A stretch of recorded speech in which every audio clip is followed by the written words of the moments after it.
Welcome to Expresso Yourself Coffeehouse. And welcome! Yay! And guess what? It's our anniversary, our first birthday. Yay!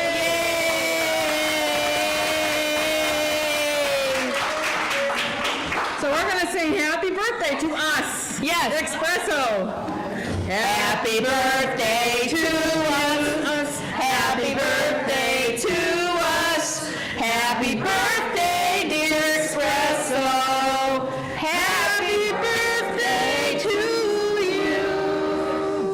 Ready? Yay!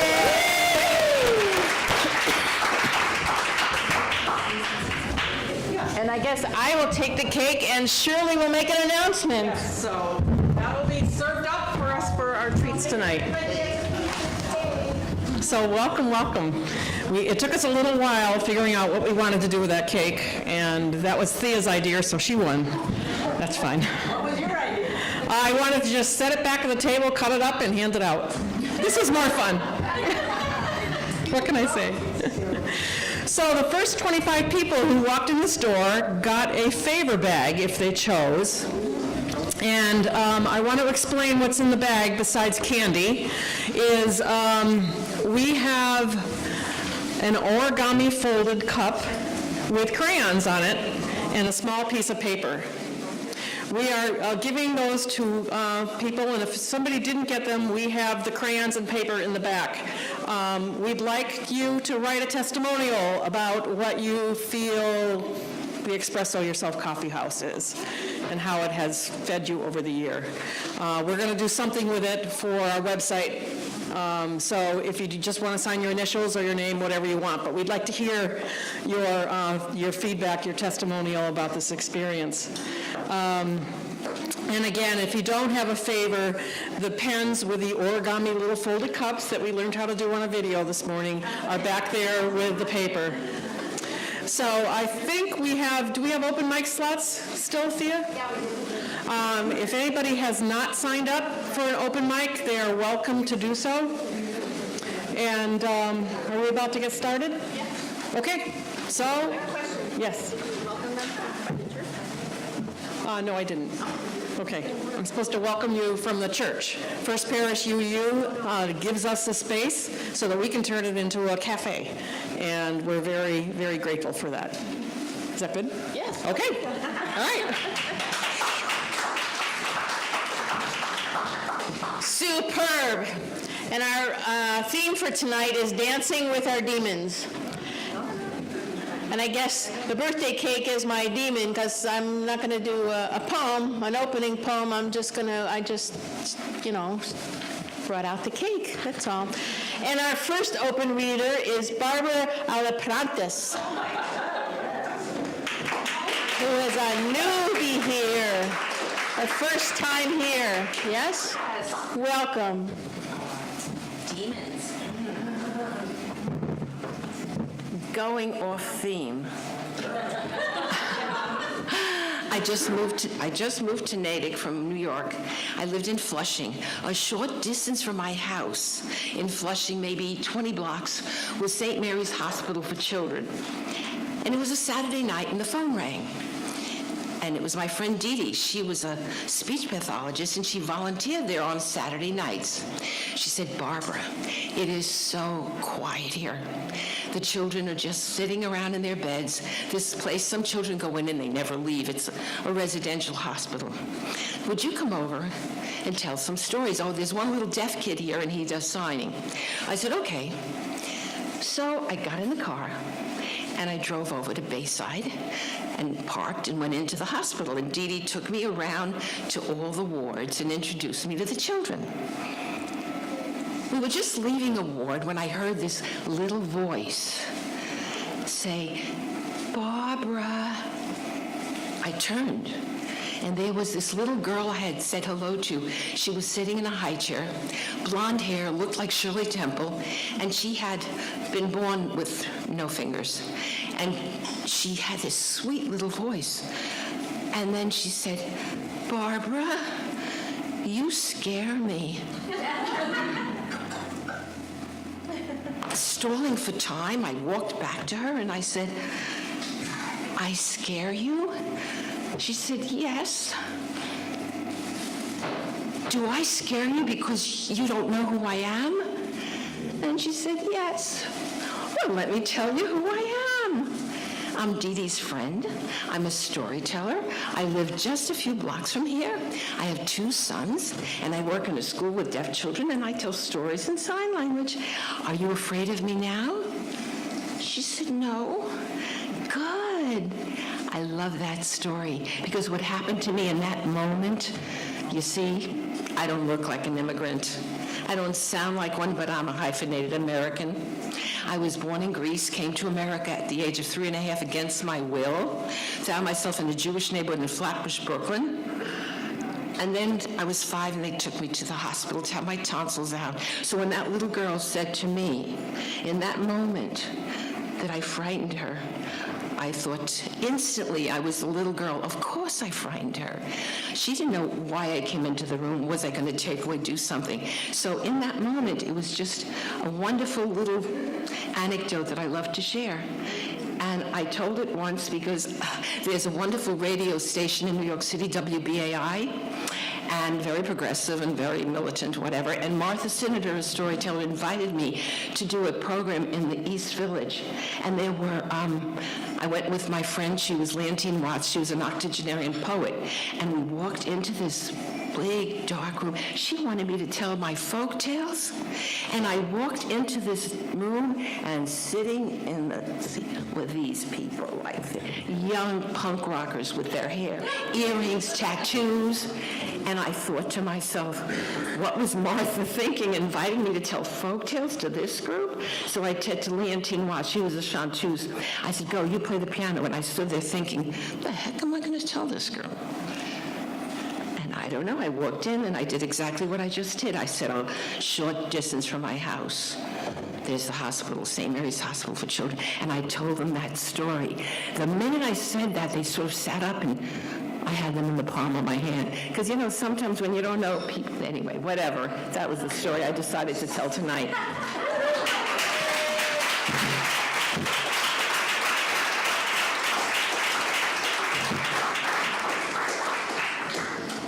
Ευχαριστώ.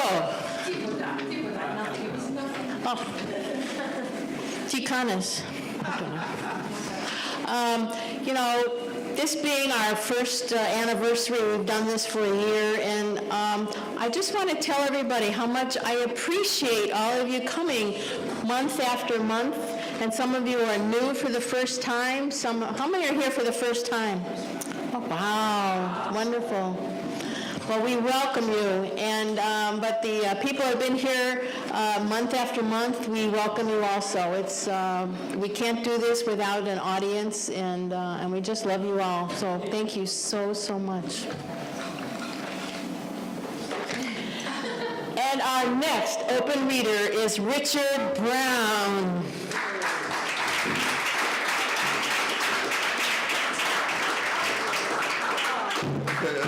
So I just signed up for an early slot, so I won't be just worrying during the rest of the performance. But I have a story actually related to the theme of demons about 3 skeptical Yankees. We all know about the credulous Yankees and what happened in Salem with the witches. But I found 3 examples of skeptical Yankees. 2 of them were Universalists and 1 a Unitarian. So anyway, the first... and that also relates to when I went to university, the administration building at Tufts is called Ballou Hall. It's named after a man named Hosea Ballou, whose great uncle was one of the first, an early Universalist. The second person is P.T. Barnum, and his building is right next to Ballou Hall, Barnum Hall. And the third one is Lucy Stone, you may have heard of. Yeah. Okay. Hosea Ballou. And in the one story, the itinerant preacher Hosea Ballou, namesake and great uncle of Tufts president and Universalism's first important theologian, is spending the night at a farmhouse. The farmer worries aloud to Ballou that his son, a drinker and ladies' man, will burn in hell for his transgressions. Ballou suggests they go outside and build a big bonfire. When the young man comes home from his carousing, ambush him and throw him in the fire. And shocked, the farmer says, "He's my son and I love him."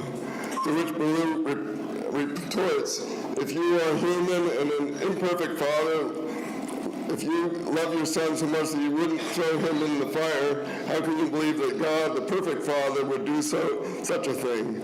So anyway, a first skeptic. The second one, next door to Baloo Hole is Barnum Hole, where they have the big elephant that burned in a fire. But anyway, Barnum never said the phrase, "There's a sucker born every minute," but he is associated with that phrase. But he did write a book called Humbugs of the World, which was published in 1865, around the time of the war between the states, Civil War. And Barnum was a great admirer of Lucy Stone, who was also an abolitionist and an advocate for women's rights. And it's really more of a one-line story, but when Lucy was growing up in Massachusetts, she was told that the Bible said that women had an inferior status. She said, "I don't believe that." And she said, "I'm going to go to college." And there were no colleges for women back then. You had to go out to Ohio to Oberlin College and learn to read Greek and Hebrew so I can see for myself what the Bible says. And so that's my third example of a skeptical Yankee. So that's it for today.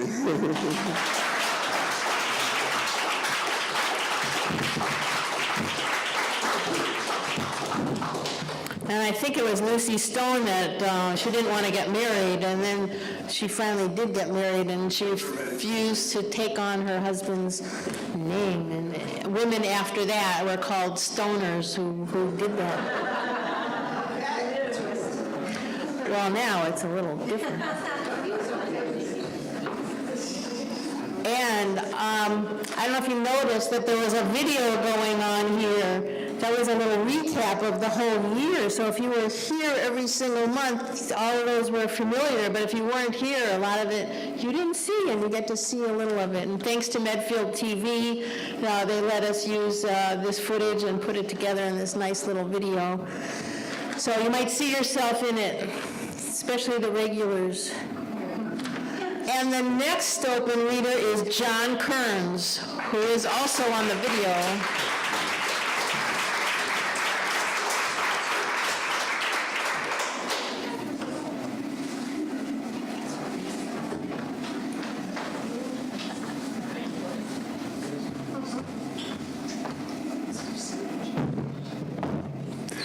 Thank you, Thea. I really don't know whether to waltz with my demons or foxtrot with them or swing with them. Maybe I'll learn the correct steps tonight.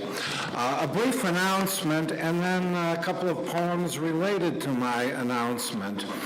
This spring, I'll be teaching a course over at the Senior Center in Dover, not far from here, in the Carroll Building, that combines poetry with psychology, and it is in fact called Poetry Meets Psychology. It's going to be a course in which I examine some of life's major issues, like personality, like love, like death, like spirituality, through the lenses of both poetry and psychology. It meets for 4 consecutive Monday mornings, starting April 24th and concluding on May 15th. The price is reasonable, $35. I left some flyers over by the desk, so if this is something you'd like to consider, take home a flyer and perhaps I'll see a few of you there. Anyway, here are a couple of poems that I'm going to be discussing in my course. There are many poems about many issues that I'm going to discuss. The first one is a poem that I wrote myself on the subject of death, called Impending Death. And it goes like this. Shattered glass everywhere, shards of memories good and bad, thoughts of what might have been, Pyrrhic victories abound. Sun is setting, shadows are lengthening. Aged cells cry out for oxygen. Sorrowful heart cries for hope. Road becomes narrow and somber. Hate merges with love. Profane merges with sacred. Terror and tranquility unite. Struggle ceases. Oneness prevails. No turning back now. Don't really know what lies ahead, but the journey beckons. Time to go now. And here's a poem that I most certainly did not write. The person that penned this poem is far more prestigious than I am. Here's a poem, a classic poem, by Elizabeth Barrett Browning, entitled, How Do I Love Thee? How do I love thee? Let me count the ways. I love thee to the depth and breadth and height my soul can reach, when feeling out of sight, for the ends of being and ideal grace. I love thee to the level of every day's most quiet need, by sun and candlelight. I love thee freely, as men strive for right. I love thee purely as they turn from praise. I love thee with a passion put to use in my old griefs and with my childhood's faith. I love thee with a love I seem to lose with my lost saints. I love thee with the breath, smiles, and tears of all my life. And if God choose, I shall but love thee better after death. Thank you.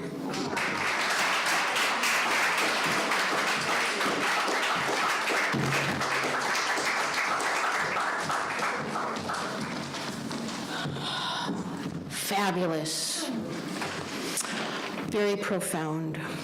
I haven't mentioned what our rules are for the open mic. We have a 5-minute limit for open mic performers. You can read or sing or do anything original or not original, and that's about it. Except Medfield TV will beep you if you say something inappropriate. Our next open reader is Michael McAfee.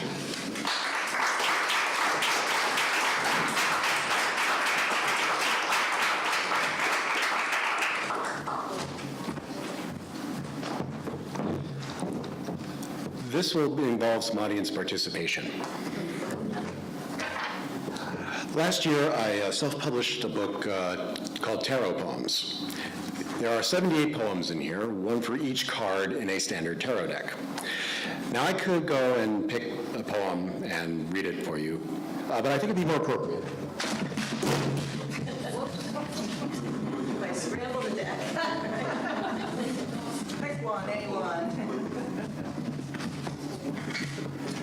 Indeed. If I could have a volunteer to pick which poem I will read via this deck of cards. May I have a volunteer, please? Ah, yes.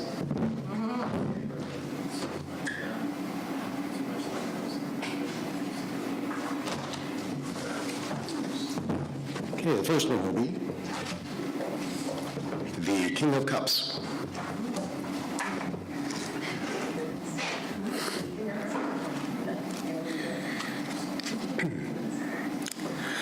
I do not need to rule to be a king. I only need to lend a friendly ear. Each time my people tell me anything, a hope, a need, a love, a hate, a fear, they have my full support. I will not jeer, and that which makes things right, I will arrange. A role that fits is how I will appear. This serves the nation. Do not think it strange. I sympathize with anyone like me who suffers all the arrows, darts, and slings of hateful death, that final enemy, and all the fear and sorrow that he brings. Yet I believe in other hopeful things like love and joy and happiness and dreams, and from these attributes my power springs. Just like the sun, my self-assurance gleams and lets me triumph when I face life's harsh extremes. I know each man to be my brother now, and every woman's sister is to me, each home my home as courtesies allow, and all my subjects serve as family. This is the basis of community, to honor and respect how people feel, for there is strength in commonality that gives me tolerance and helps me deal. Thus, what is in the heart is all that counts as real.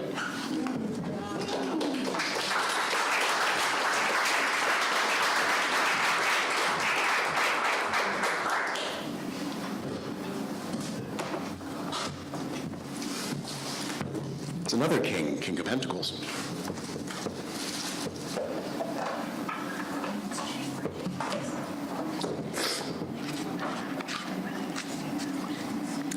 I sit upon my nation's throne, enforce my nation's rules, and keep my nation safe and sound from anarchists and fools.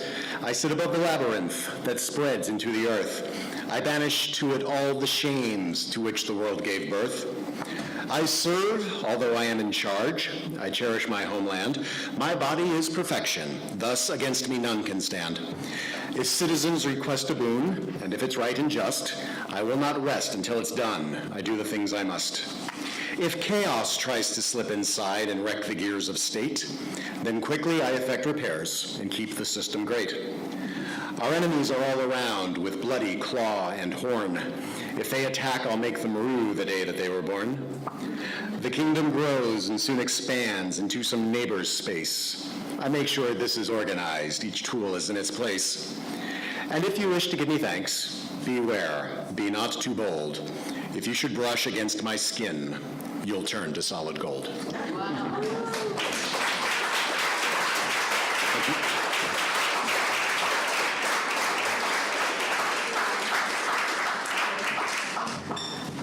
Wow, such talent.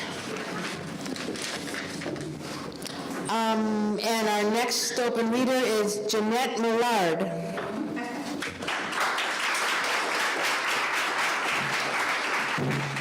Thank you. This is a break from the talent. But if you get bored or I get bored, I'll just go like this, because everybody was on the edge of their chairs for that.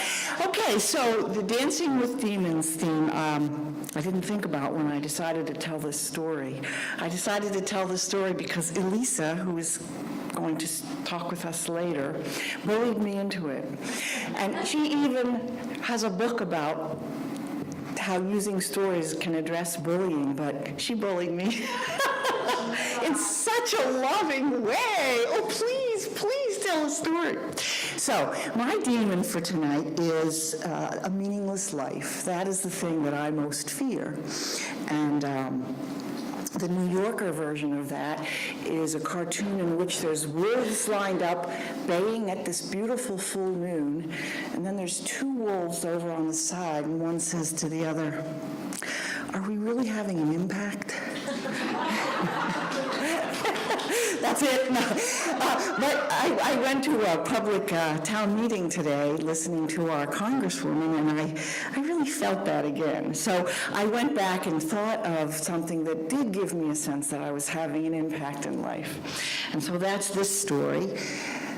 Early in my career, I was a German teacher, having lived in Germany and studied philosophy of language and all sorts of heady stuff. And I came home and couldn't get a job doing philosophy of language. So, what a surprise. So I taught German, and it was a wonderful experience.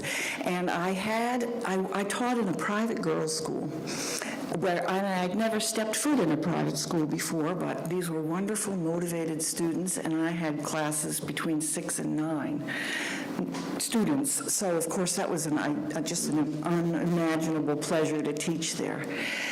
Fast forward, I had students for 3 to 4 years because I was the only German teacher, and one of the students named Annie I had, and she and her friend and I were just really in a groove, and they were presidents of the 9th grade when I had them first, and they had a 9th grade party every year, and these two students who I adored, and who adored me, they decided the theme of the 9th grade party would be war, and they had a picture of two guys climbing into a foxhole, and somehow they thought this was going to be funny, you know. And I didn't think it was going to be funny. Not only was I raised Quaker, but I just don't get a lot of jokes. I didn't even like Hogan's Heroes, okay? So humorous regarding war. And so I thought, how am I going to influence these 50 ninth graders, one of whom I had as a student, and two of whom I had as a student. So I decided to write a letter and post it on the ninth grade homeroom door. And I did, and of course it was perfectly diplomatic and outspoken at the same time. And I said, I can't come to your evening party, thank you, but I can't consider war anything to celebrate, let alone find funny. And this was an uproar. You did not do this in this private girls' school. And I was young, Miss Millard, in my red overalls and cool short hair, and they were shocked. They were shocked. And I got immediately hauled into the headmistress's office and told that this is not how we deal with our students. And I said, well, this is how I deal with them, because I feel strongly about this. And they were very upset, and they still had their evening. They asked me to come in and talk with them about it, and I told them how I felt. And to 59th graders, they sat there for 15 or 20 minutes and listened to me with questions. I didn't talk that long. And they went on and had their evening, which I didn't attend. Fast forward, I'm up in a coffee house in Portland, Maine one night to visit, to hear this musician singing named Annie, who I knew. That was this German student. And this was probably 20 years after I had taught her. Yeah, about 20 years. And she knew I was there, and she came up and gave me a big hug, but I had surprised her. And halfway through the set, she stopped and said, I have a story to tell. And this next song was written because I had this teacher who made me think. And it was an anti-war song. And she wrote it for me, and I didn't know that. So you can make a difference, and I hope you all do.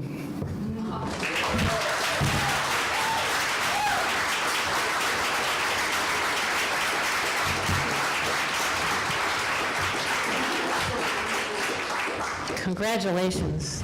It's wonderful. As teachers, it's so great to hear these stories that we actually did make a difference in people's lives, so I'm really glad. And our next reader is Deb Griffin.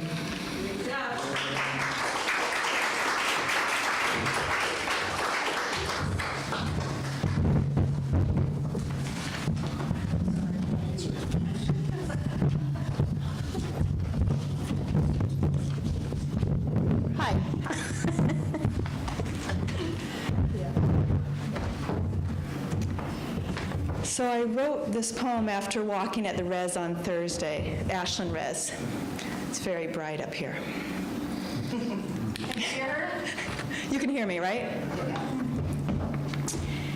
And because I wrote this poem, it inspired me to start another series of discussion groups, monthly discussion groups. I already lead two. One is here once a month, anti-racism in the burbs. And I do another one in Framingham, Eat and Connect at a restaurant. So I have another one in mind because I wrote this poem. So I just think it's kind of interesting that I pushed myself by what I wrote about. So it's called A Line to Meditate On. My demons are my spinning thoughts of what comes ahead or what the future holds or what has already come to pass. As a way to dance above them, I attempted to walk around the res, staying in the moment, allowing no talk of what's past or what's to come. We counted our steps as we breathed in and out.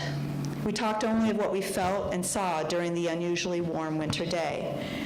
Like an 8-inch crack, a dark line of melted water between two white frozen expanses. What caused this almost straight line to form across the width of the res? We pondered what could have caused it, what it was, and what it was not. It was not a line you could step across, like I cannot cross back over to being ignorant of my white advantages now that I am woke. It was a line that marked what comes before and after. It came after we parked our car, and even though we didn't see it from the other side, we knew we had passed it. Like I know that we have passed into a time of a smug white guy in power, rushing to sign many lines, wanting walls that divide, going back to more separations. We need to slow down, take time to think, talk across lines of color, beliefs, power. I see us standing up for what we believe in. What about sitting down and work together, blending our lines of care and concern? Softly like a warm breeze in winter, consistently and strong, like the sun shining down day after day, we can widen the crack from mere inches, melt and soften lines that seem solid, easy, and familiar. So that's the end of the poem.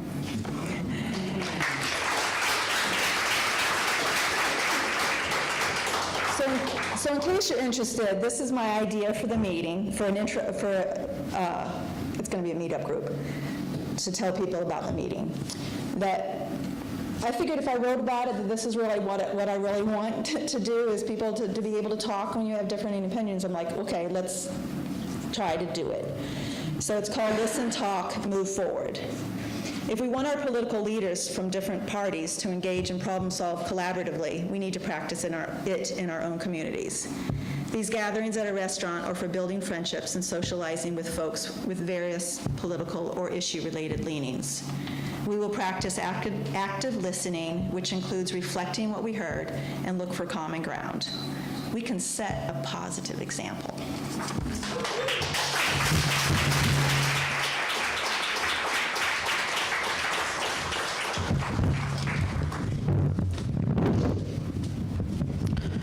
Okay, wow. I know some people came in late. Does anybody else want to be on the open mic? Let me know. Nobody's saying anything? Okay. Oh, what's the other thing?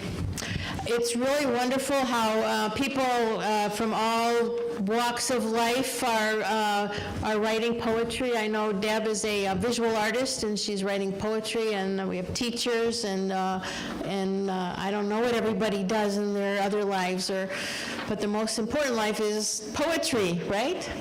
And storytelling. So we're really glad everybody's doing that. And of course, our feature, who's coming on a little later, has been doing this for 30 years and is an award-winning books. And so we hope everybody stays to hear her incredible stories. Meanwhile, our next open reader is Shirley Riga.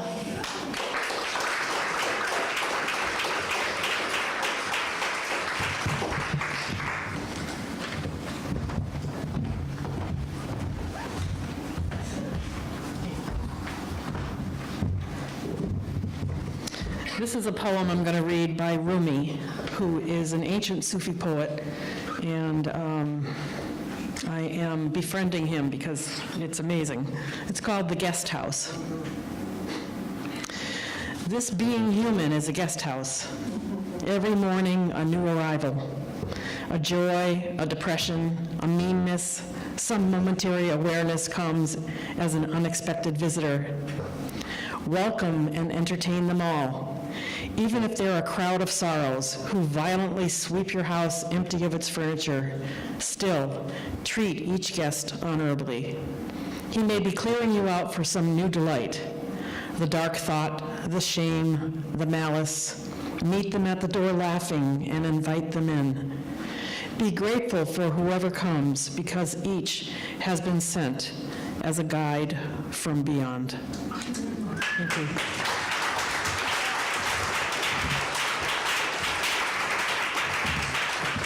Wow, that's great. And our next open reader is Sandra Elaine Scott.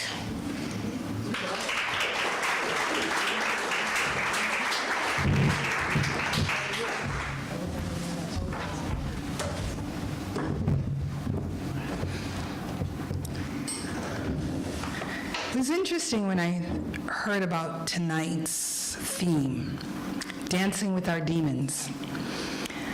And I thought about what's going on in our world right now.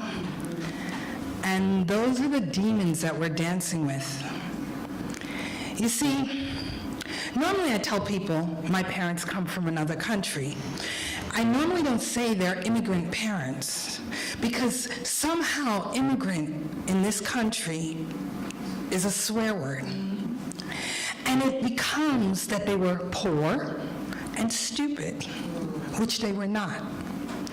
When I was a little girl, I came home one day and said, Daddy, you always at the end of the day, you would ask me what happened in school. And I said, I learned about Marcus Garvey. And I learned that Marcus Garvey was a racist. Well, my proud Jamaican father threw a fit. Not only did he go to school, and I'm like, please, can we not have you go and embarrass me again? But he said, you are going to learn. He says, what? Marcus Garvey is one of the 7 national heroes of Jamaica.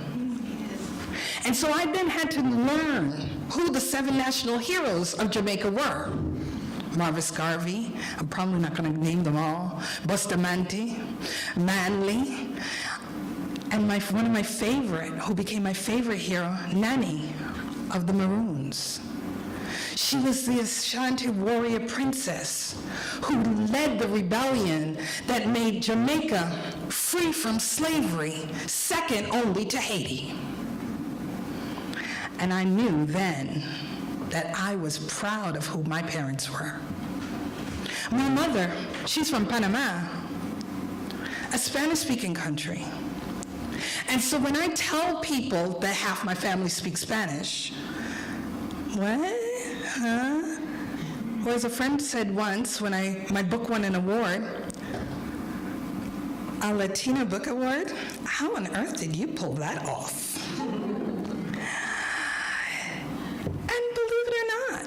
There are more blacks in this world who speak Spanish than English. It just was where did the slave ships end up? But you see, in this country, right now, the demon that no one is talking about is the racism. They're calling it every other name. Make America great again. On the backs of those who made it great. Make America great again. Lift every voice and sing till earth and heaven ring. Ring with the harmony of liberty. Let our rejoicings rise high as the listening skies. Let it resound loud as a rolling sea. Sing a song full of the faith that the dark past has taught us. Sing a song full of the hope that the present has brought us. Facing the rising sun of our new day begun. Let us march on till victory is won.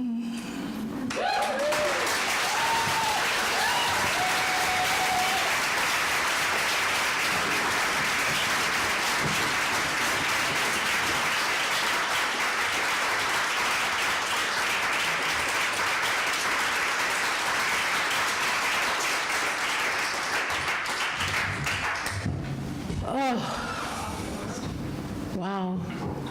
Thank you, Sandra.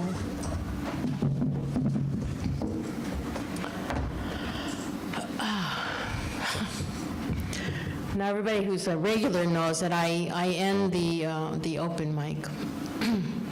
I have to take a breath first, Sandra. Thank you.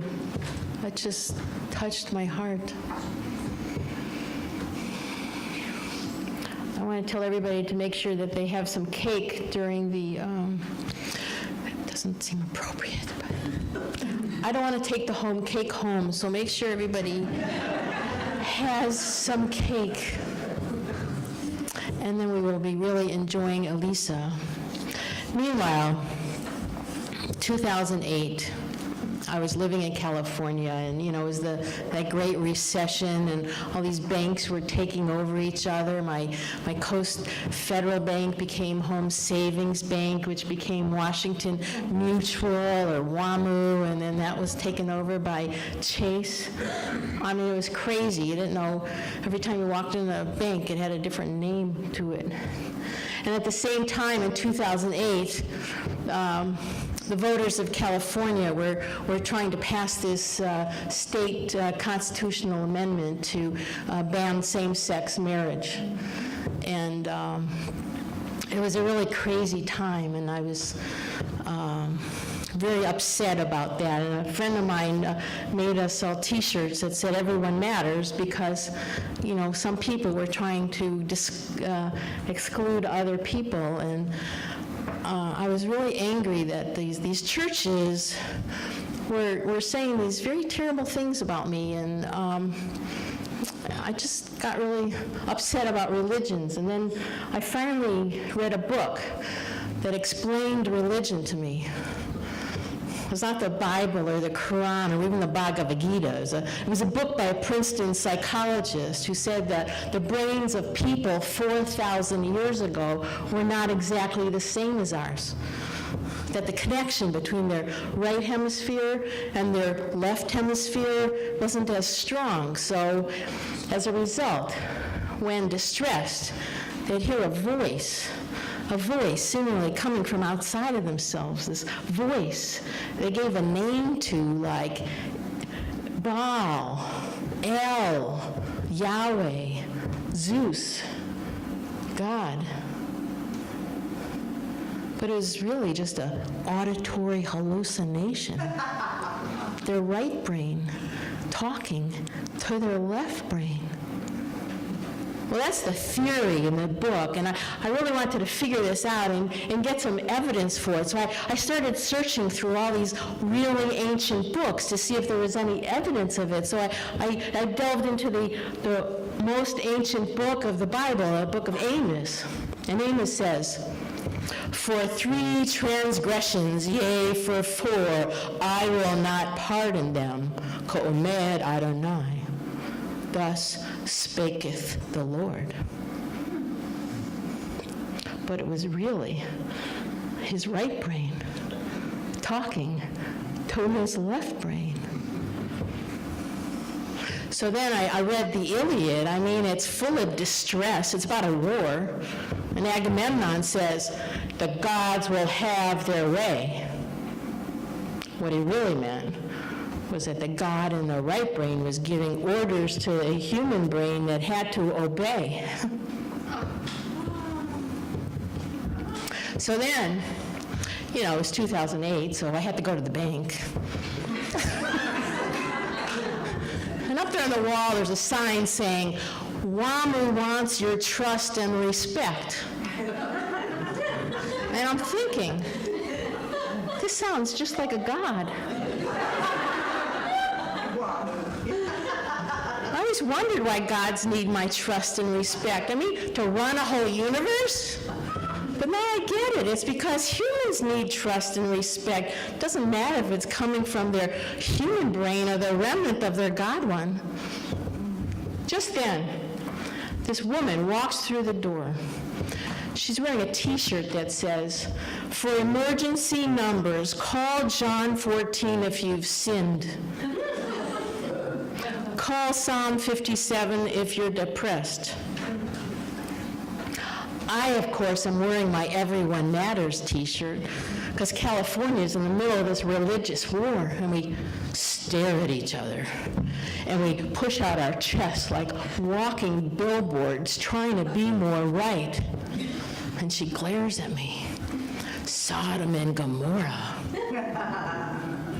But I'm remembering that there was evidence of this big earthquake that those hallucinating brains really got really distressed about, and they must have come up with that great fire and brimstone story. And then she points to the book of prophets, and I'm realizing there had to be this time period when everybody could hear the voice, and then only a few people could hear the voice, and then the others would say, hey, Elijah, what's the big guy saying? And then with a smirk, she smiles and she says, it's the word of God, as she smugs off to the nearest teller. But I'm staring at the blank back of her t-shirt, finally understanding 2 Samuel 22. V'lo hamhu bayom hahu, until one day, God stopped speaking. WAMU wants my trust and respect, but I'm not banking at WAMU anymore because banks beget banks, and older gods are replaced by new gods, and it takes trust to make a deposit. And as for withdrawals, well, hey, don't withdraw respect because everyone does matter, and eventually all the gods will go away like the great WAMU has, and all we'll be left is with our t-shirts trying to figure out what to do when we only have ourselves for the answers. And the Bible and the Quran and even the Bhagavad Gita will just be stories, histories of brains speaking to themselves, wondering where the voice went. Eli, Eli, my God, lama sabachthani, why have you forsaken me? We're 4,000 years into consciousness now. The rule of the right brain is over. So much for WAMU and all the other gods. I'm banking at Chase now. Thank you.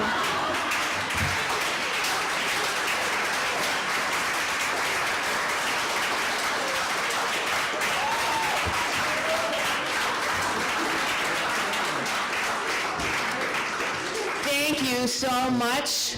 So there is coffee, there's hot water, there's tea, there's cold water, and there's lots of birthday cake. So everybody take cake. And Shirley, when are we going to talk about the favors? Talk about the favors. So everybody's supposed to write down some words about what you think of Expresso and how much you love it. And then you can put your little papers back there somewhere. Okay, so we're going to take about a 10-minute break. Bathroom is there. And come back for Elisa Pearmain. Yay!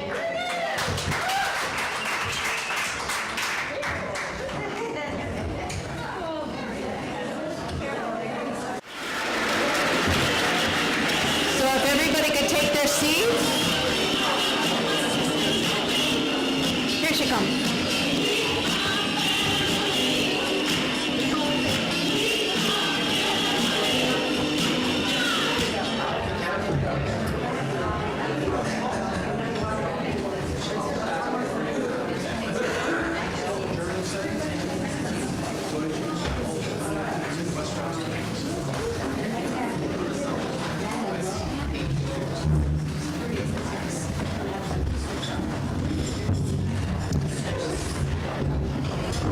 Wow, that was an incredible open mic, wasn't it?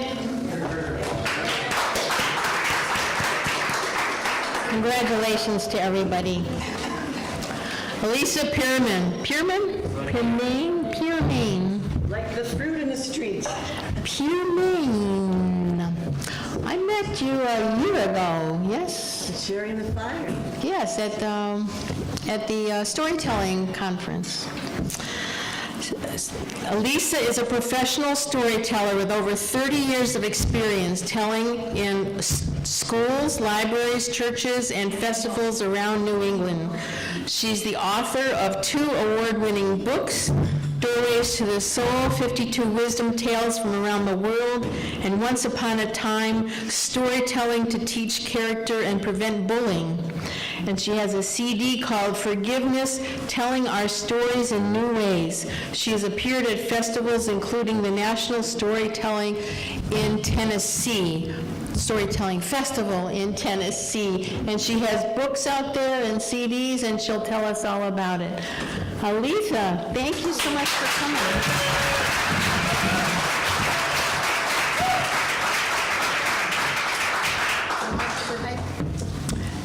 Yeah, it's a little touch lower. Oh, I'm not used to having double the trouble. Well, good evening, everyone. This is really a treat, and I love that so many of the stories and poems spoke of the theme tonight, and as you'll see, just weave beautifully into my thoughts and feelings. So I'd like to start with the theme of dancing. For if we cannot dance with our demons, then there's no hope.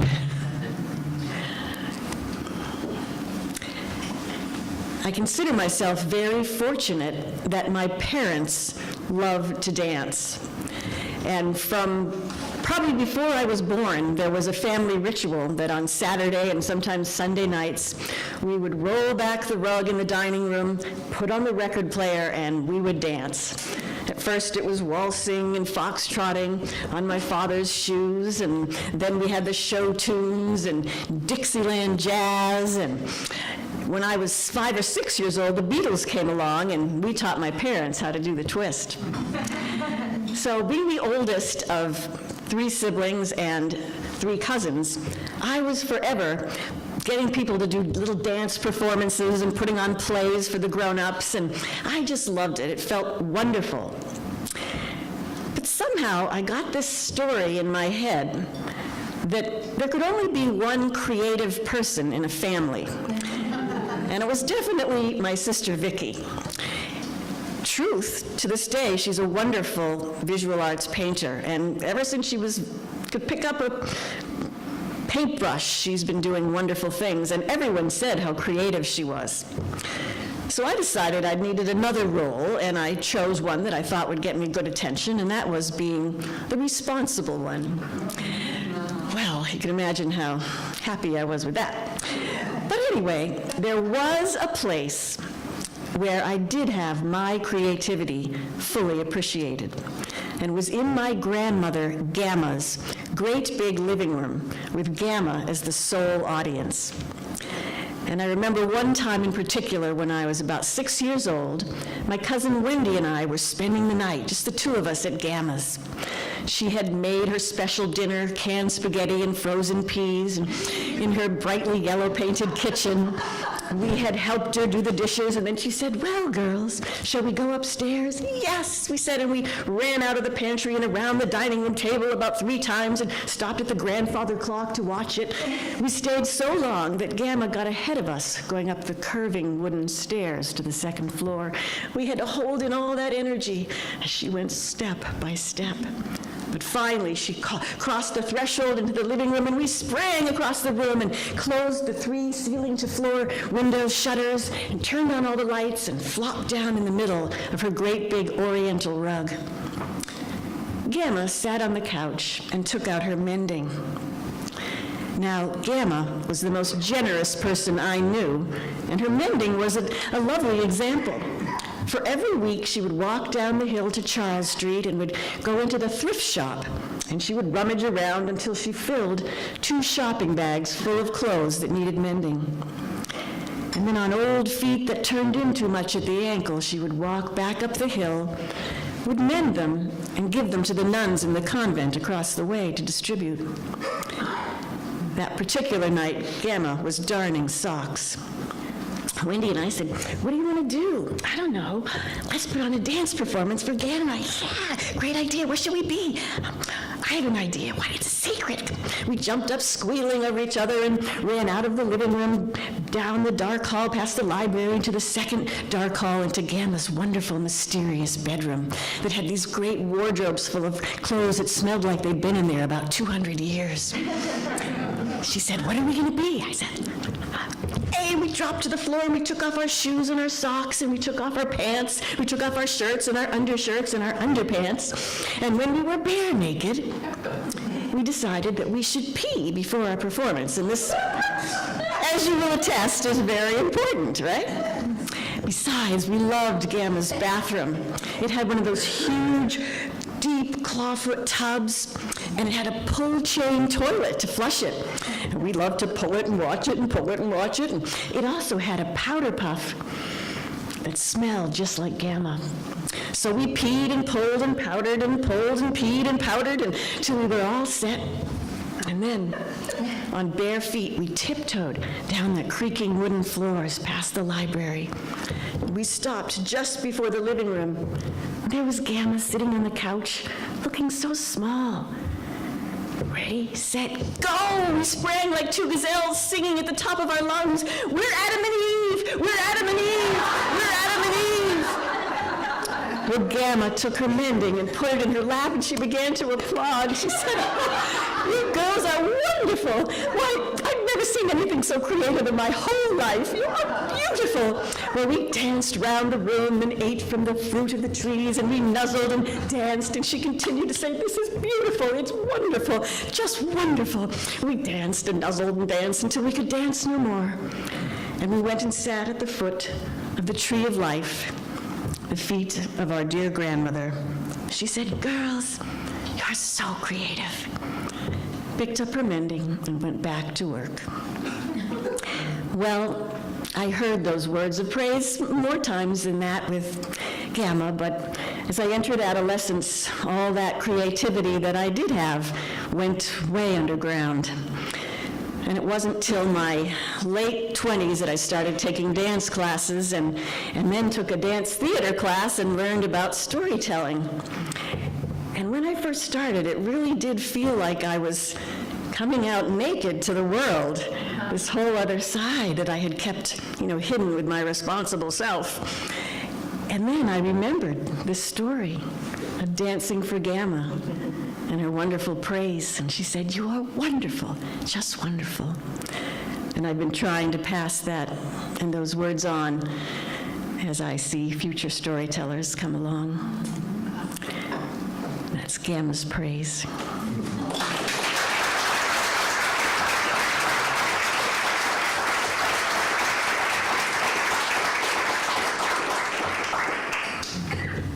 For it is our creativity that will save us, isn't it? It's when we do what we do best that we can make change in the world.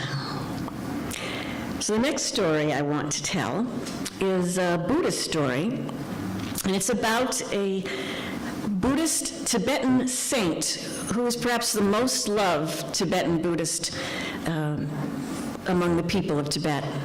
He lived 900 years ago, and his name was Milarepa. And he did not start out as a saint. In fact, his father died when he was quite young, and the family was left very much bereft and very badly treated. And as a teen, he joined gangs and got into all kinds of trouble. He got into black magic, and with a group of other young people, he started a fire that burned down a building and caused the death of some person. So he went to jail.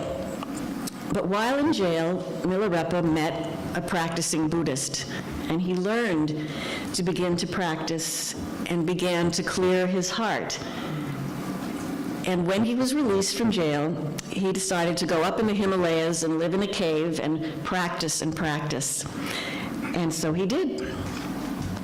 And one day, Milarepa was meditating all morning, and he felt his stomach growl, and he looked at his soup and the fire was almost out, and the wood was gone. So he went out, and he collected a whole big bunch of firewood, and he came back to his cave, and he saw that a whole group of demons had moved into his cave, and his first reaction was to throw the wood at them and to say, "Get out of my cave, demons!"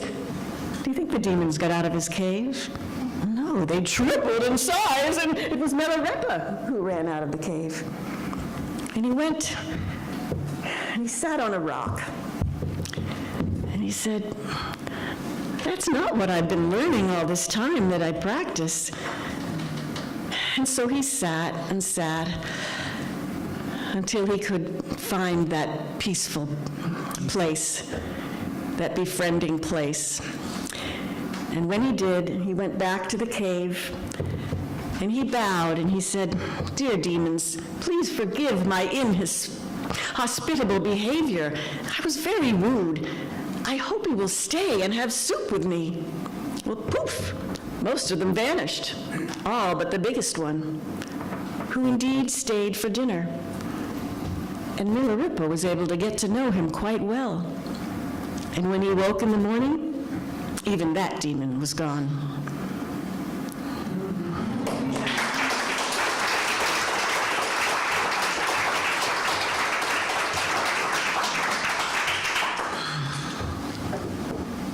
It is a very important part of mindfulness, that befriending, that turning towards instead of away. Is so difficult to do, and yet so helpful.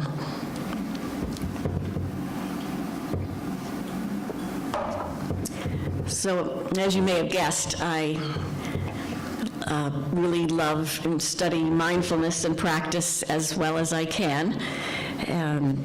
And I was looking for stories that might help me teach about mindfulness. And I came upon this folk tale from Egypt that I found in a children's book. And I knew I would forget the name of the author, but if someone really wants to know, I'll get it to you, but I won't tell you the title because that would give away the whole story. I'm not going to do that right now. So,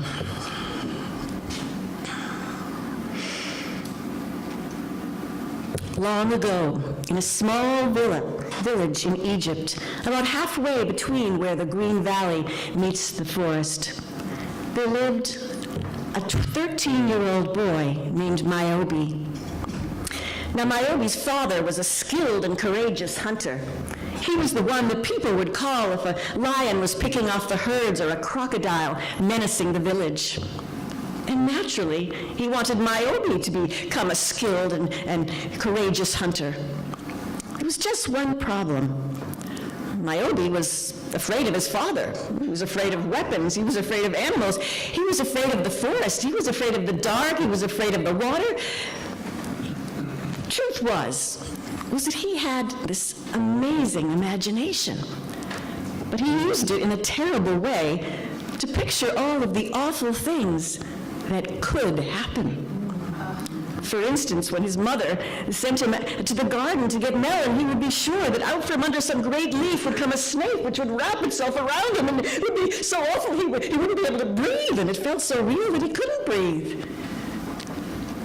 Well, one day, at breakfast, his mother said, "Niobe, I want you to take these pots down to the river for the potter to mend." And he immediately began picturing himself walking the short distance through the forest from the village to the river, and he imagined that there'd be a cheetah up in a tree that would drop, and it would force him to the ground, and it would bite his neck, and it felt so real, he cried out, and his parents said, "What? What has happened?" And when he told them the story, his father turned the deepest shade of purple, and he said, "How are you ever going to be a skilled hunter if you cannot even walk from the village to the river? You are going on a journey." "Going on a trip?" "No, you are going on a journey to master your fear and find courage, and you will not come back until you do. Take my dagger, but don't run with it." Well, poor Niobe, with only the things his mother could throw together, he was pushed to the edge of the village and out onto the road. The further he got from the village, the louder the wildlife became. Why, he could hear the birds. They were all calling, "Danger, danger, danger." And the animals in the undergrowth, they all seemed to be rushing in the direction he was going. Was there something chasing them? What could it be? Wild dogs had picked up his scent, and they were surely just on his path, and he started to run. He could feel their hot breath. He closed his eyes, he tripped over a rock and fell upon the ground. And lay there for some time until he realized that something was watching him. It was a rabbit. Observation. A young man goes rushing down the forest path as if in mortal danger. Trips and falls. What on earth is going on? My father said I had to go on a journey to master my fear, but I think it is mastering me. Interesting. A suggestion. Why not pick me up, carry me away, and perhaps I can give you some good advice. Pick you up? Strictly vegetarian.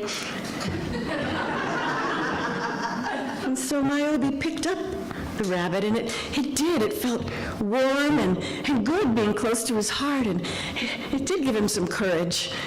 And so the two walked through the forest till they came out to the prairies, and he could see the mountains in the distance. And they walked along in silence until suddenly the rabbit spoke and said, "Observation. Every now and then your heart seems to speed up and you nearly trip and fall over every rock and stone. What are you thinking about?" Well, I was just looking at those birds of prey, and I was thinking that they would see us and they'd swoop down for you, but you'd hop away and they'd grab me and they would pick me up in the air and they would take me over those rocks and they would drop me and I would die. Interesting. Suggestion. Why not try thinking more like a rabbit? We do not trouble ourselves with what could happen. We think about what is happening. Novel concept, I know. Why we keep our eyes and our ears open, that way we're safe. But we also enjoy our surroundings. Bonus. Try it. And so Niobe began to walk and breathe and look around, and it was a beautiful day, and the sparrows and the birds were playing around, and the flowers were beautiful, and it smelled good, and well, every time he had a scary thought, the little rabbit would give him a nip, and he'd come right back to the present moment. And in this way, they walked for some time, until they came to a crossroad. Observation. We've come to the end of our time together. I must go that way, but I suggest that you go that way, for that way will lead you to the land of the fear monster. Fear monster? If you wish to go home again, if you wish to master your fear, you must meet the fear monster and learn its true nature. But a bit of advice. Along the way, you will meet people who will tell you horrible, terrible things about the fear monster. Believe no one who has not seen him with their own eyes. And remember, think like a rabbit. Farewell. And the rabbit was gone. Niobe was frightened. But then his imagination did a good thing. It said, I'm to pretend I'm still holding the rabbit. And that felt very nice. And he walked along, taking a step and a breath and looking and hearing and feeling. And every time his mind would go off, he'd give himself a little nip and he'd come right back. Until he came to a river. Oh, I hate rivers. There could be crocodiles and snakes. Oh, think like a rabbit. Oh, look, there's some rocks I can cross. Excellent. Ooh, one of them moved. It was a crocodile rock. Boy, it's a good thing I saw that. And he went upstream until he found a person-made bridge, and crossed over, and he felt proud of himself, for he'd been present and he had seen. Well, he walked in this way, and the sun began going down, and soon he came to a village at the foot of a small mountain. And he could tell that something was terribly wrong in this village. The goats were eating in the garden, and the children were rushing about, and there weren't any parents to be seen, and the cook fires were out. And he heard this moaning coming from a big hut at the end of the road. All gonna die! All gonna die! And he walked up to the hut, and he could see all the adults sitting in there, and one huge man with a great bald head the size of a small full moon, rocking back and forth, saying, "All gonna die, all gonna die." Excuse me, but could anyone tell me where I could find the fear monster? Foolish boy, why would you want to find the fear monster? We're behind time now, kill us all. But I need to find the fear monster. Where do I find him? Foolish boy. You don't want to find the fear monster. Well, there was someone through here yesterday who said they knew someone who saw someone or heard someone who said he was 10 times bigger than the most giant hippo. Could squash the village flat. No. Wait a minute, did you see him yourself? No foolish boy, but a woman said she knew someone who saw someone who heard from someone that it was 10 times bigger than the most giant crocodile, sort of fire could burn the whole village. But you didn't see it? No foolish boy. Oh, please, I need to find the fear monster. Just follow the path up the mountain, but don't bring it back. And so Niobe took off up the path. You could see the sun was getting lower, and he thought he saw a little bit of smoke coming from the top of the mountain, what he imagined was the cave. And he looked down, and he just walked and breathed and smelled the wild rose. And when he looked up a little later, he saw maybe just the tiniest bit of smoke. So he looked down, and he kept walking until at last he reached the entrance to the cave at the top of the mountain. He grabbed his dagger and stepped inside. Fear monster? Fear monster? Oh, wait a minute, that was me. Fear monster? And he heard. Something warm touched his foot. Looking down, it was a tiny creature the size of a bullfrog. What do you want with the fear monster? I want to meet it. Well, you met me. Pick me up. Pick you up? Oh, no way. I heard you were 10 times bigger than a giant hippo. You could squash a village flat. Is it true? Nope. Well, can you grow 10 times bigger to be a giant crocodile and shoot flames from your nose? Nope. What is this, 10 questions? I love the game. Are you sure you don't change from what you are? Don't change. Pick me up. Pick me up.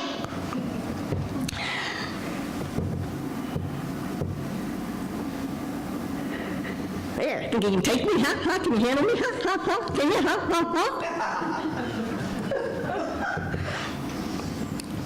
I think I am handling you. Ha, bingo! Another good game. That's exactly right. That's the nature of fear. Things always seem worse when we imagine them ahead of time than when we meet them in the present moment. Oh my gosh, fear monster, you are so right. That is so wonderful. It's true, I was so scared of you, and here you are. Oh, thank you, fear monster. But I better go, because I'm afraid of the... Well, I don't have to be afraid of the dark. I just have to be smart. Thank you, goodbye. And Niobe went quickly down the hill as the sun went down and reached that village. And he told the people all about the true nature of fear. And the headman said, brave boy, stay, be your headman, you're so wise. But he didn't want to stay. He wanted to go home. He wanted to be a boy. And so the next morning he left, and he walked back to his village.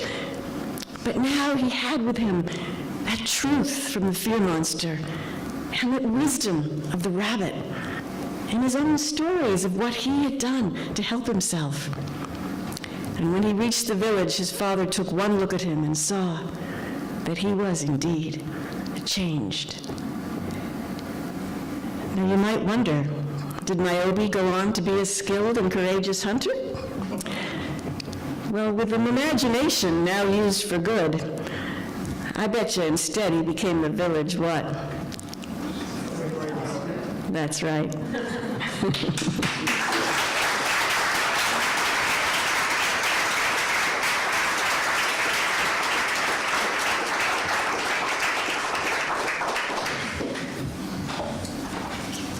I forgot to bring my little timepiece up here. What's the time?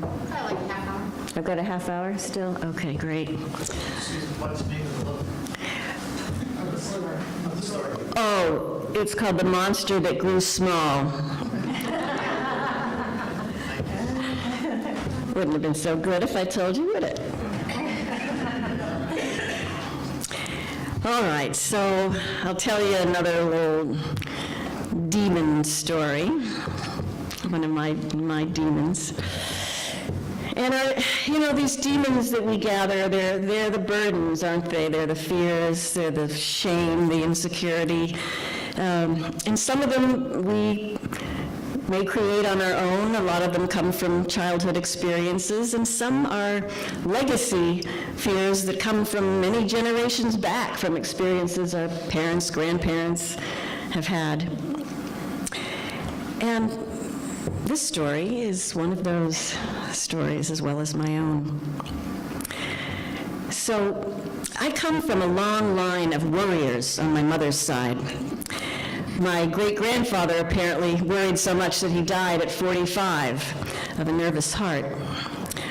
My grandfather, he worried so much he needed at least 2 Scotch and waters before he could fall asleep at night. And he worried so much to my grandmother that she started to say shush so much that that became his nickname. Shush was his nickname. But my grandmother, she shouldn't have talked because she was the queen of the cautionary tale. I remember spending the night with her as a teenager, and she told me that if I kept picking at my pimples like that, I was going to get a nose just like my father's, and that was no small thing for anyone who's ever met my dad. And another time, when she stayed the night after my dear grandfather died, I got in a fight with my parents, and she informed me that if I kept fighting with my parents, they could die like he did. The thing I can credit her with, she was a wonderful creative woman, but that was the first night that I really did some fervent praying. So there's always a good side to everything, right? So my dear mother was well trained in the science and art of worrying. And she told us that if you worried about everything, if you thought of everything that could go wrong, and you worried about it enough, it was less likely to happen. Right? It's a good rule. And so I had a good imagination too, and kind of like Mark Twain said, I've seen a lot of terrible things in my day, and most of them never even happened. So in order to calm my mind, starting as a teenager, I loved to go into the woods and walk. And my favorite way to do it was, and actually still is, no offense to all my walking buddies, was to walk alone, despite my mother's protestations. Because when you're alone, you can really take in the peace of the forest and the fields, and you can make the most of the metaphors that are always waiting. And there's nothing like the deep blue sky. I'm sure that's what heaven looks like, and white birches against it, and green trees, and leaves, and the sound of the chickadee-dee-dee just sets my heart aflutter. So I love to walk. But walking alone in the woods is not without its dangers. I'm sure most of you women will agree. And so I worried sometimes, and I thought about people who might come upon me with bad intentions, and this was not unfounded, for I had heard from 2 separate people that there was a naked jogger on the trails in Lincoln. And I had twice encountered the sadistic dog walker who would let his German Shepherd come within a centimeter with growling teeth of my calf before pulling it away with a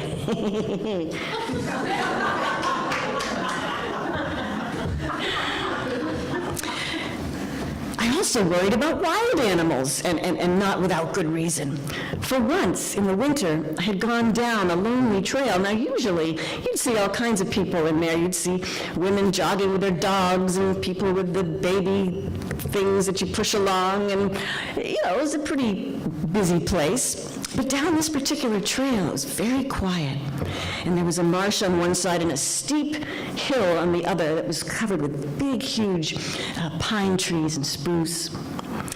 And one time I had seen those giant, what are they called, those nutcrackers? What are the big ones called? Pileated, dancing around the tree. Ah, beautiful. But on this particular winter's day, I came around a bend, and there, about 30 feet up, was a full-grown coyote, just staring at me. And my husband, who's like 6'1", said, well, I just would have picked up a stick and gone charging straight at it. And I'm like 5'0", and so I took off straight up the hill to the closest civilization that I could think of. It was snow, it was kind of deep, but I made it. And when I got to the edge of the woods, and I looked out, the coyote had followed me, still about 30 feet away. Well, I wasn't eaten alive, but still, I decided not to go on that particular trail alone again.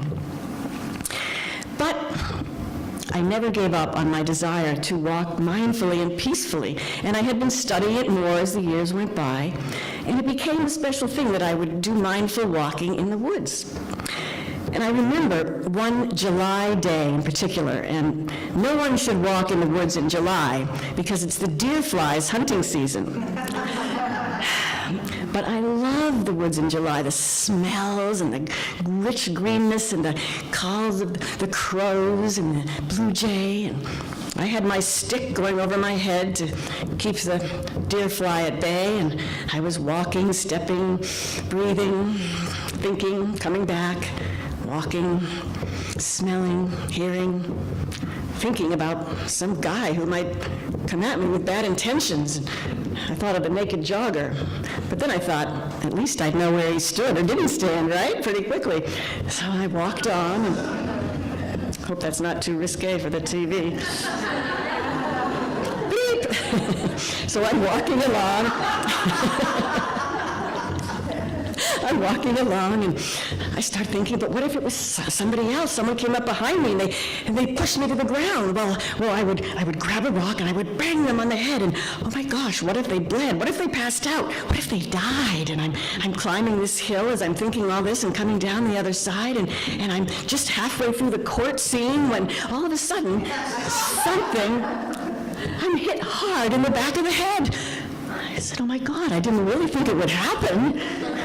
I turned to see my attacker, but it flew over my head and landed on a nearby branch. It was a great horned owl. And it looked at me like, oh, and then took off after a sparrow. I went home and I told my family I'd been hit in the head by an owl, and they didn't believe me until I showed them the talon marks on the back of my head. And my sister looked up in her book about animal speaks, and we decided the owl was trying to tell me to pay attention. Needless to say, I didn't walk in the woods again until fall, the Christmas of fall. But I redoubled my efforts at mindfulness.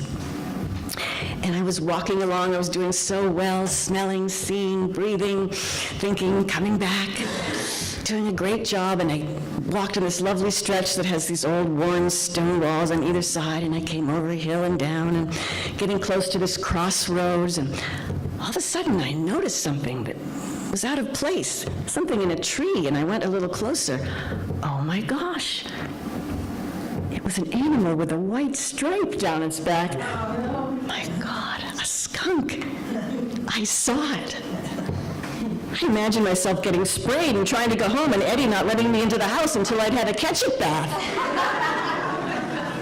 Well, I turned around to go home, but coming down the path was this young couple hand in hand, and I said, whoa, you don't want to go down there, there's a skunk in the tree. And they looked at me and they said, really? And they kept on walking right towards the tree. And the young woman went right over to the tree.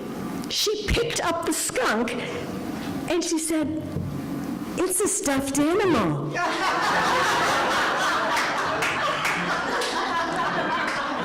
Needless to say, I was as red as that ketchup bath, but not for long, because I remembered that the other part of mindfulness, the not just paying attention, but the paying attention, the befriending, was just as important.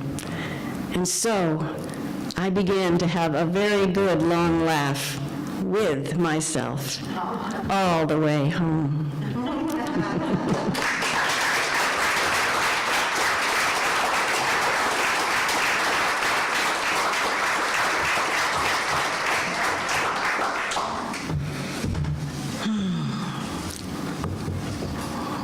Well, as I said, some of the stories and poems tonight touched a lot on the themes of my stories, and this next one is also about a legacy demon, but a cultural one that we all carry, and that is the legacy of slavery and racism and inequality in this country of ours. And I know it's caused me a great deal of pain, and I have never been sure why I carried so much discomfort and guilt and shame around it. And so I did some exploring and wrote this true story, all true story. And I was born in 1954 in a little town called Lincoln, not so far from here. And I grew up in the Unitarian Church community in Lincoln. We had a wonderful minister named Charlie Styron, who was a very soft-spoken and warm man. Soft-spoken unless he was talking about civil rights, and then he just boomed from the pulpit. So I learned from a young age about the civil rights movement and the things that were going on. But in 1965, after Bloody Sunday, when so many people were clubbed and attacked on Pettus Bridge, Charlie Styron and some of the other grown-ups in our church decided they had to go down, as a number of other Unitarian and other church people did. My friend Bara's dad went, and he was in a wheelchair from polio. And when he came back, he said that he had been more frightened going down that street with all those angry-looking white people on the side than he had been fighting in World War II. And there were many other stories, but also stories of tremendous grace. The people said when they came back that if we want to respect ourselves, we have to get in the fight. We have to do something. And some of them did start things, like one of the very first Metco programs was in Lincoln. But I didn't really know any African American people. There were none in our schools, none in the church, none in my parents' friends' community. There was only one person I knew, and that was the woman who came to cook for my grandmother on the holidays and sometimes during the summer when we'd go to her house on the Cape. Her name, as I knew it then, was Tilly. But I didn't get to see much of Tilly because during the holidays we kids weren't allowed in the kitchen. I'd see her come bustling out with a platter of turkey or a flaming plum pudding. And I remember wondering as a kid, what's it like for her to be here instead of with her own family? And other things like that. But I never really got any good answers to that question. There was a lot that I felt I didn't know about her. But I did one time learn where she lived because my grandmother Gamma asked my dad if he would pick Tilly up on our way to the Cape. Well, I drove our station wagon off the highway and headed down Mass Ave into Boston, and I noticed as we crossed over Huntington, and the faces started to turn from white to brown. And immediately my mother said, "Girls, lock your doors and roll up the windows." We said, "Why? It's like boiling out." She said, "Just do it." Well, I looked around and I didn't see anything that looked dangerous. The only thing that I saw was the changing color of people's skin, and I thought, well, maybe there's something to be afraid of. We pulled up in Roxbury in front of these 3 brick buildings with shutterless windows and separated by just concrete, and there were no trees or bushes or playgrounds, and I thought, Tilly lives here? It was nothing like our house down the long driveway surrounded by ponds and woods and fields. Where did the kids play, I wondered, and what is it like for her? But soon my dad and Tilly came out of her apartment. He had her suitcase, and she had on one of those house dresses and a little cardigan over her shoulders, even though it was so hot, and she was kind of rocking from side to side on those 2 tight lace-up black shoes. Now, Tilly was the same age as Gamma. She didn't look like Gamma at all. Gamma was kind of frail. Tilly was large, and she looked strong, and she had this wonderful, deep, chocolate-colored skin. And I knew I didn't have to be afraid of Tilly, because she was really nice. She came up to the front door, and she looked in back, and she said, "Hello, Miss Putty. Hello, young'uns." She had this twinkle in her eye, and this deeper than I was used to woman's voice with a hint of Southern in it. Tilly got in the front seat and settled in with her handbag, and my dad took off. He said, "So, Tilly, how have you been?" "Just fine, Mr. Bob." And my mother said, "And how's your family, Tilly?" "Oh, everybody's just fine, Miss Putty." And they tried making small talk, but she wouldn't they didn't seem to really engage, and she said, "Looks like you'll have nice weather for your vacation." And then things got really quiet.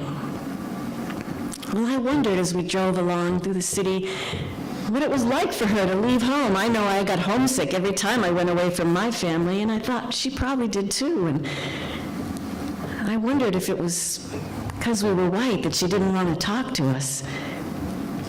And I wondered why she called my parents Mr. Bob and Miss Putty. She called my grandmother Mrs. Pearmain. I found out later my dad had tried to have her call them Bob and Putty, but that was as close as she thought she should get. Well, eventually we got to the Cape House, and we hugged my grandmother and ran upstairs with the cousins to figure out which room we'd be sleeping in. It didn't really matter. They all had a view of the ocean until we went out back to her room behind the kitchen. But we kids would see more of her on the Cape. We could sneak in the back door of the kitchen and surround the table where she'd be rolling out dough or mixing something in a bowl. No matter what she made, it came out perfectly, even though the burners on the stove had long since had the numbers rubbed off. And we'd say, "Tilly, what's for dinner? Can we have a lick of the bowl? And are you divorced like Gamma?" And peppering her with questions. And she was very patient. And then she'd say, "Run along now, children. Tilly's got a lot of work to do." One time I came around the side of the house, and she was sitting in the yard with a bowl of peas on her lap and her eyes closed and a half smile. And I wondered, was she praying or thinking about, what was she thinking about? There was so much I didn't know about her, like how she could know how to fish in our big blue rowboat when she lived in the city.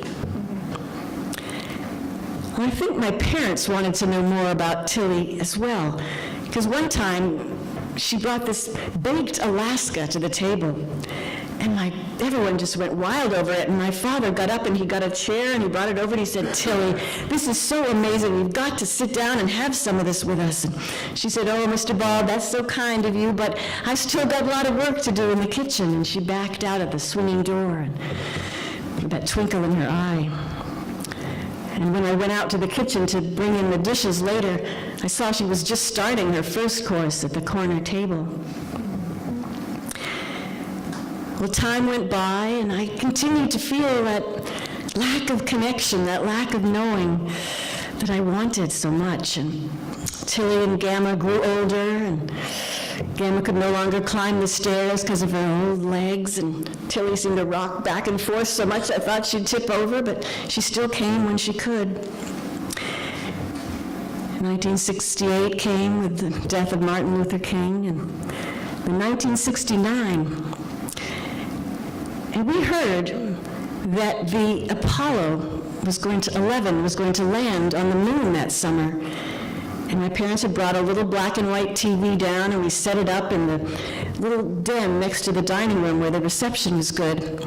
We pulled up a love seat and some chairs, and we were watching as the what was it called that landed? The Eagle landed on the moon, and we were listening to the astronauts talk to Houston back and forth, and it was incredible. And all of a sudden, Tilly stuck her head in, and she said, "Mind if I join y'all?" And we said, "Come on in," and we made a space for her next to Gamma on the love seat, and we were watching as Neil Armstrong came down the ladder and took those, he called them steps, but they were leaps across the surface of the moon, and even to a sullen 15-year-old, it was amazing. But what was also amazing was looking at the grown-ups in the room. They were so emotive. Why, my grandmother kept saying, "Isn't it amazing?" And my father was clapping his hands and saying, "Hallelujah!" And he had tears coming down. And Tilly kept saying, "Oh, my Lord, will you look at what they've done?" And I just was watching them because they were talking and laughing amongst each other, and it just felt like we were really there together. It took putting a man on the moon to bring us together like that. Well, 1971, Gamma died, and 1972, Tilly followed. And my extended family went to Roxbury, to a great big brick church where her service was held, and that place was overflowing with people who loved her so much. And it was there, and embarrassingly enough, at 18, that I learned that her name was not just Tilly, it was O. Tilly Barnes.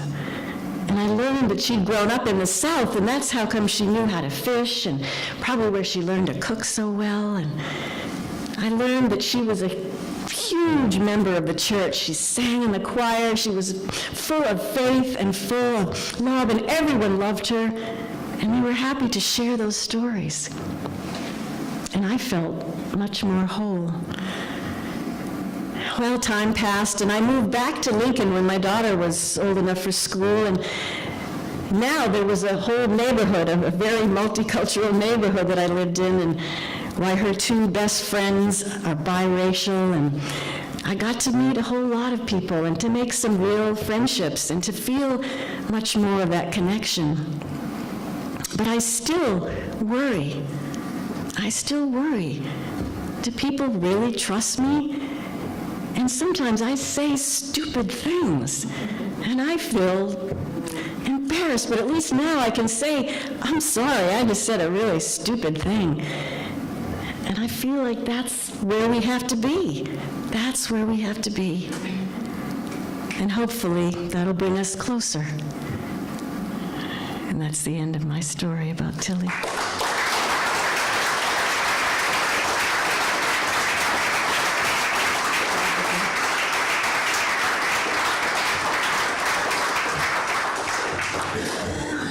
I had a lot of shame. I've only told that story in public maybe 4 times. A lot of shame when I first started telling it, and sometimes you just have to keep telling something, you know. So I do a lot of work around forgiveness. I'm also a therapist, which is what I do a lot of the time, and a lot of my work centers around forgiveness, helping us to learn what it means, how do you do it, what gets in the way, and this is a short Sufi story that I love to tell. It helps me to think about how do we deal with those demons of resentment that arise. So once, an old dervish teacher and his student were walking down a dusty road from one village to the next, and they walked in silence. And after a time, they saw a cloud of dust rising in the distance, and around the bend in the road came a horse-drawn carriage, and they could see that the driver was beating the horses and egging them on, and they were galloping straight towards them. But as they got closer, the driver did not slow them down. No, indeed, they seemed to speed up, and they were coming straight at them, and at the last second, they had to jump into a ditch into which they fell. And the driver sped by, and there were pebbles and thorns, and, well, the youngest student, he got up more quickly, and he raised his fist, but the teacher was right behind him and stopped him. And the teacher called out, "May all your deepest needs and dreams be satisfied." The student was dumbfounded. He said, "Teacher, why would you wish that all his dreams and needs were satisfied? He could have killed you." And the teacher said, "Do you really think that if all his deepest needs and dreams were satisfied, he would be so unthinking as to knock an old man and his student in a ditch? I think not."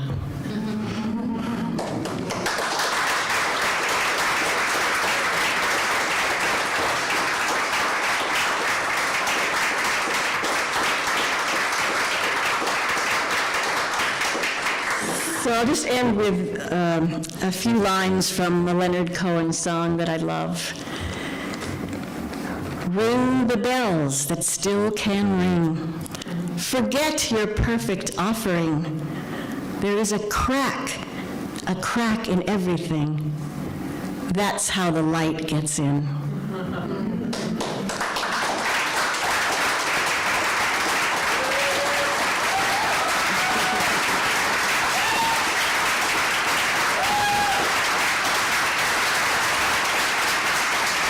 Thank you all so much.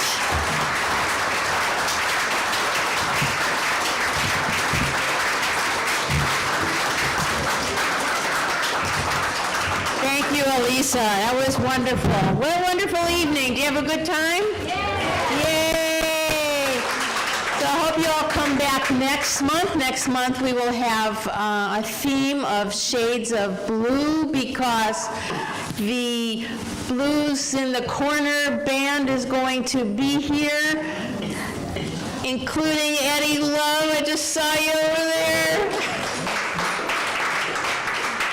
It's going to be fabulous. So let all your friends know, and hope you come back and finish the cake. And thank you all for coming, and fill out your little cards and put them in the thing, in the basket, and yay, give yourselves a big hand.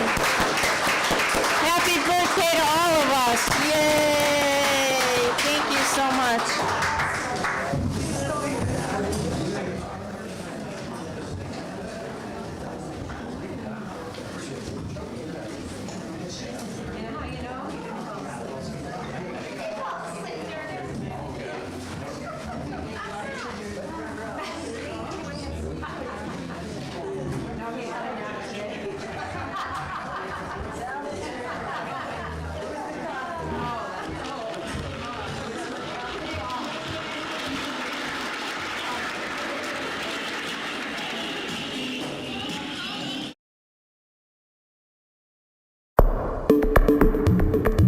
The preceding was a production of Medfield TV.